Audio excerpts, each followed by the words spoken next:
नमस्कार। अगर बिहार में शिक्षक बनने का सपना है तो ये जानकारी बिल्कुल मिस नहीं करनी है। आज हम बात करने वाले हैं बीपीएससी शिक्षक भर्ती 4.0 की और इसकी हर एक छोटी बड़ी डिटेल को समझेंगे। तो चलिए बिना देर किए सीधे मुद्दे पर आते हैं। पता है कितनी वैकेंसीज हैं? लगभग 40,000 से भी ज्यादा। जी हाँ, 46,000 प्लस। ये बिहार में टीचर बनने का एक बहुत ही सुनहरा मौका है, इसे हाथ से जाने नहीं देना है। अब सवाल ये उठता है कि ये जो हजारों पद हैं, ये किन-किन लेवल्स के लिए हैं? मतलब कौन-कौन अप्लाई कर सकता है? चलिए एक नजर डालते हैं कि इसमें कौन-कौन से टीचिंग लेवल्स शामिल हैं।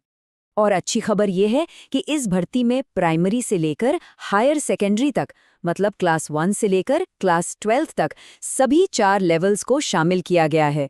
इसका सीधा मतलब ये है कि लगभग हर योग्यता वाले उम्मीदवार के लिए यहाँ पर एक मौका है। चलिए अब बात करते हैं सबसे ज़रूरी चीज़ की, डॉक्यूमेंट्स। फॉर्म भरने के लिए कौन-कौन से दस्तावेज लगेंगे? हमने एक पूरी चेकलिस्ट तैयार की है, तो एक-एक करके सब पर ध्यान देते हैं। लिस्ट में सबसे पहला और सबसे बेसिक पहचान पत्र यानी आईडी प्रूफ। इसके बिना तो एप्लीकेशन प्रोसेस शुरू भी नहीं हो सकता, ये तो हम सब जानते हैं। अब आईडी प्रूफ में क्या क्या चलेगा? देखिए, आधार कार्ड तो सबसे ज़रूरी है, इसको तो बिल्कुल तैयार रखना है। वैसे अगर आधार में कोई दिक्कत हो तो वोटर आईडी, पैन कार्ड या ड्राइविंग लाइसेंस भी ऑप्शन के तौर पर काम आ सकते हैं। आईडी प्रूफ के बाद अब आते हैं एकेडमिक सर्टिफिकेट्स पर। ये वो डॉक्यूमेंट्स हैं जो बताते हैं कि पढ़ाई लिखाई में क्वालिफिकेशन क्या है, तो ये भी सब तैयार होने चाहिए। इसमें एक बात पर खास ध्यान देना है, जो 10th की मार्कशीट है ना, वो सिर्फ मार्क्स के लिए नहीं बल्कि डेट ऑफ बर्थ के प्रूफ के तौर पर भी बहुत ज़रूरी है।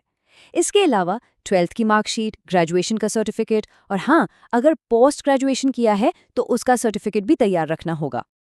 अच्छा, अब आते हैं उन डॉक्यूमेंट्स पर जो असल में एक कैंडिडेट को टीचर के पद के लिए एलिजिबल बनाते हैं। ये पूरी लिस्ट का कह सकते हैं सबसे क्रिटिकल हिस्सा है। इसके लिए 2 चीज़ें मस्ट हैं। पहली, बीएड, डीएलएड या बीएलएड जैसी कोई प्रोफेशनल टीचिंग डिग्री, और दूसरी टीचर्स एलिजिबिलिटी टेस्ट यानी सीटेट या बीटेट का पास सर्टिफिकेट। याद रखिए, इन दोनों के बिना अप्लाई करना मुमकिन नहीं है।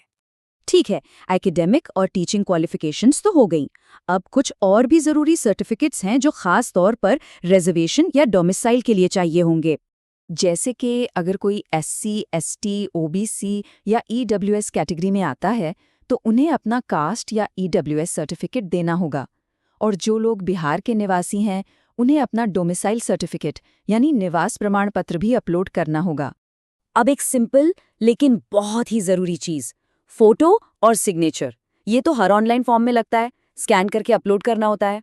बस एक चीज़ का ध्यान रखना है कि फोटो एकदम रीसेंट हो, मतलब हाल ही का हो, और सिग्नेचर बिल्कुल साफ साफ स्कैन किया हुआ हो। ये छोटी छोटी बातें बाद में दिक्कत दे सकती हैं।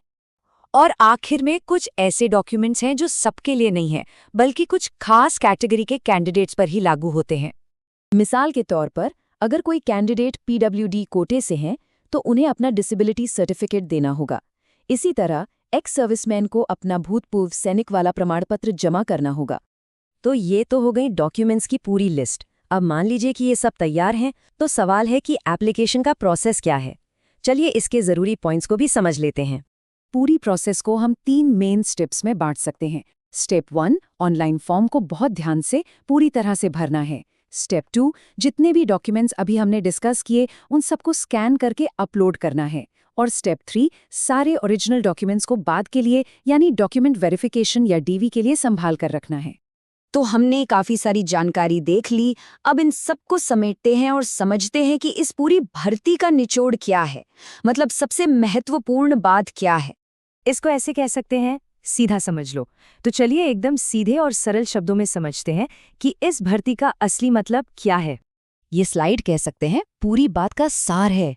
एक तरफ है एक बहुत बड़ा अफसर, करीब 44,000 से 46,000 से भी ज्यादा पद, और दूसरी तरफ हैं वो 2 सबसे जरूरी चीजें जो इस अफसर को हकीकत में बदल सकती हैं, यानी सीटीईटी या बीटीईटी का सर्टिफिकेट और बीएड या डीईएलएड की डिग्री। अच्छा, डॉक्यूमेंट्स और एप्लीकेशन प्रोसेस तो समझ आ गया। अब दिमाग में एक ही सवाल घूम रहा होगा कि इसका सिलेबस और एग्जाम पैटर्न क्या होगा, है ना? तो फिक्र मत कीजिए, हम बहुत जल्द इस पर भी एक पूरी जानकारी लेकर आएंगे। तब तक अपनी तैयारी में लगे रहिए। All the best.